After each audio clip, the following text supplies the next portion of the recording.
Hello everyone, welcome to those who are new and welcome back to those who are not. At the end of this video, please do leave a like, comment, subscribe, turn on the notified bell and also share this video. I titled this video, Life of Naomi, Ruth and Boaz. But before I proceed, we need to stop for a moment and realize that God is the one who is in complete control of our life. He knew us before we were placed in our mother's womb from our father line. He knew the thought He had for us. He knew the plan He had for our life. But at times, we act as if we're in complete control. But I stopped to remind somebody that God is in complete control. Especially if you give Him the opportunity to completely control your life. And say, God, it's all in your hands. Let go and let God. Now Naomi and her husband and her 2 sons were living in Bethlehem, Judah. But famine came upon the land, and the family sojourned to the country of Moab. Now there in Moab, Naomi's husband died, left she and her 2 sons. After that, her 2 sons, they got married to 2 Moabites. Now this nation,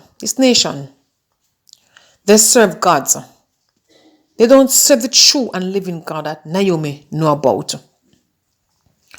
But after 10 years, her 2 sons also died. Now Naomi and her family, they left Bethlehem, Judah, full, meaning that they left with little money. Yeah, they could live off of what they have. But then, God started to step in. Somebody would say, it's not God, but it is God. Because what we need to understand that when God wants to take you somewhere, He will pull up your life to take you where He wants to take you. He will literally pull up your life. Because He know He have the power to mend it back again. He have everything in control. Now after Naomi lost her 2 sons, she realized that, wait, I have nothing left. Only my 2 daughters-in-law. But God let news travel from Bethlehem, Judah, to the country of Moab, into Naomi here, that God start blessing His people again. Now, upon hearing that, I can just imagine Naomi was saying, no, let me go back home. Let me go back home. Now she got up and said that she's going back home to her country. Her daughters-in-law, they wanted to go with her. But she said no. And they still insist. She said no. But offer gave in, and she turned back to her gods. Because she used to that life. She used to that. But there was something inside of Ruth that was different. And God let sure He place favor upon Naomi. And Ruth could have seen the favor. I don't even think she fully realized what she was seeing upon Naomi. Because I think she have a burden on the inside where she want to serve this God that Naomi maybe talk to her about. Because sometimes people, we experience God in a way that we testify about God. And because we testify about Him, somebody want to come to know this God. Maybe that was what Naomi was doing. Testifying about her God that she knew. Yes, man. So Ruth held on. So she will not leave her. And every insist, Naomi insists for her to turn back. Ruth insists. to go with her. Ruth said unto Naomi, entreat me not to leave thee, or to return from following after thee. For where thou goest, I will go, and where thou lodgest, I will lodge. Thy people shall be my people, and thy God my God. Where thou diest, will I die, and there will I be buried. The Lord do so to me, and more also, if oft, but death part thee and me. That mean Ruth have a make-up mind.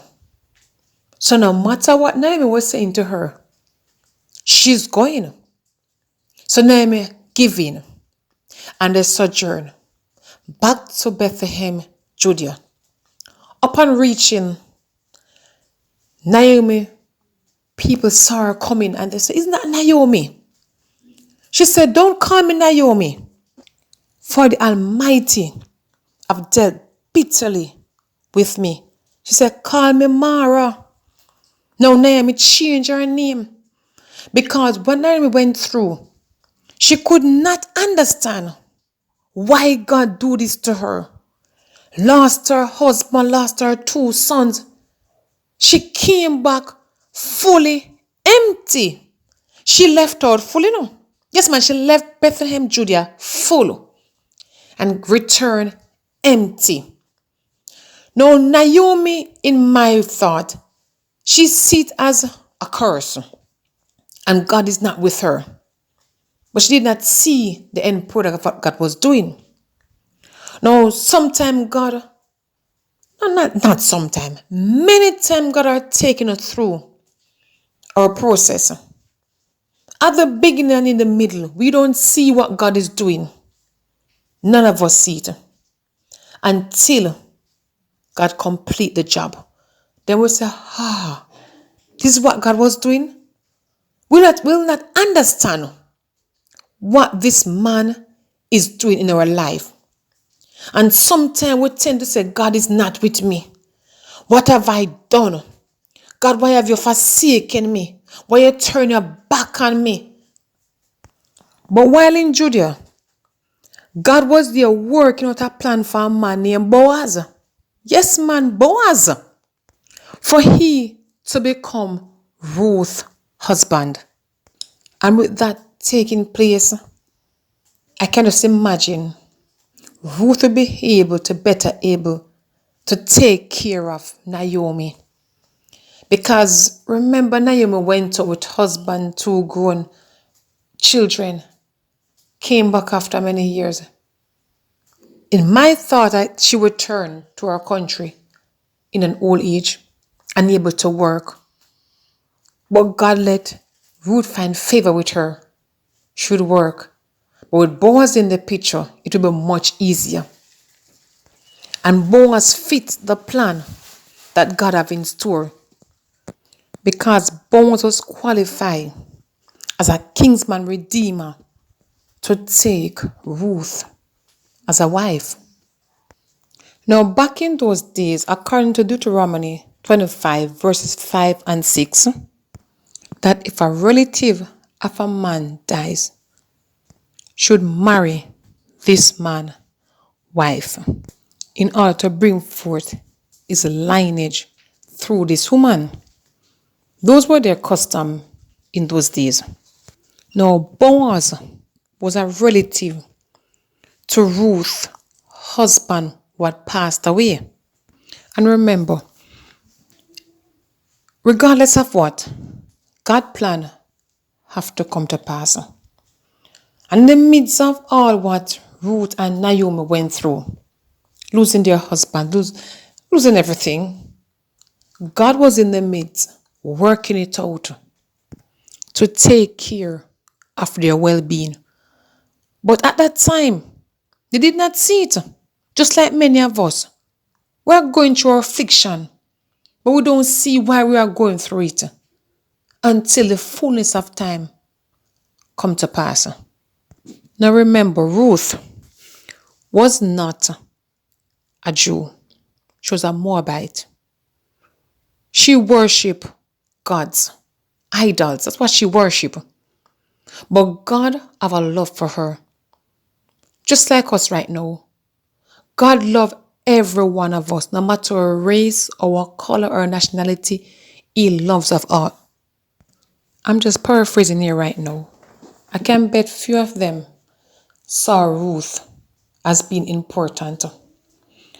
Because if you look in the background of Ruth, where she's coming from, she was from Moab, which was a country, or I should say nation, that originated from incestuous encounter between Lot and one of his daughters.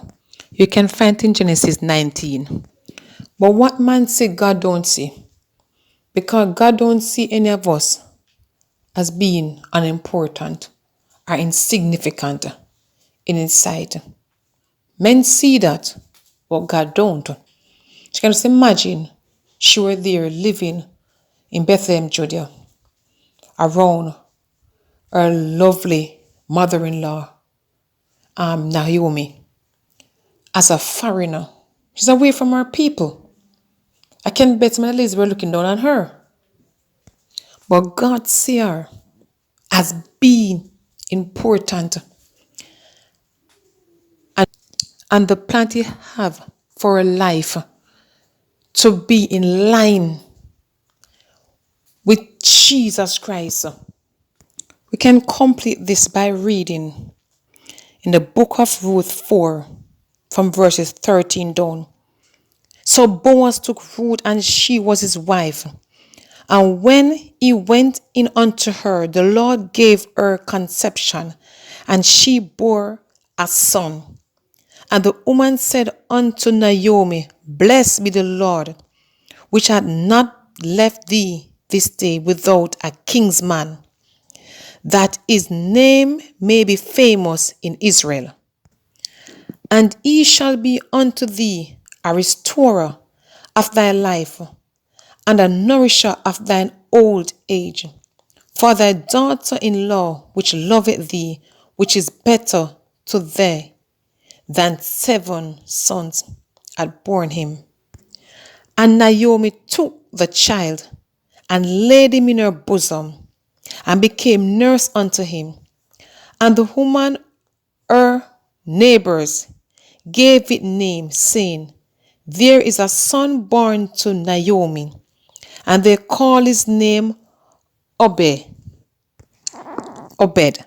He is the father of Jesse, the father of David.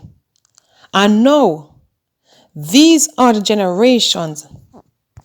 Pharez begot Hezron, and Hezron begot Ram, and Ram begot Amminadab, and Amminadab begot Nahshon, and Nahshon begot Solomon, and Solomon begot Boaz, and Boaz begot Obed, and Obed begot Jesse, and Jesse begot David.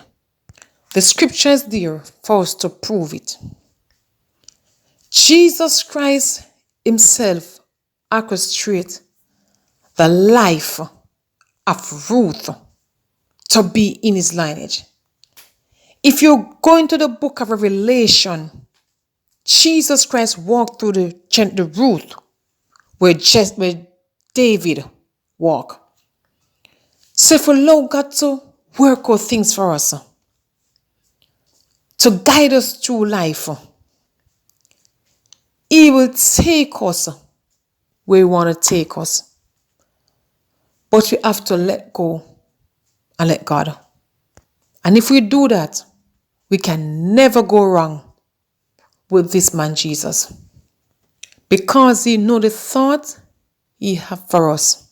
Thoughts of good, not of bad, no evil. But sometimes we are so stiff-necked. Yes, we want to do our own thing. We think that we have our own life in our hands. We become big man and big woman. God can't talk to us anymore. But I'm stopped to tell somebody, Put back your life in the hands of God and let Him be your guide. God bless you all. Have a wonderful day, a wonderful good afternoon, good evening. Have a lovely night. God bless you.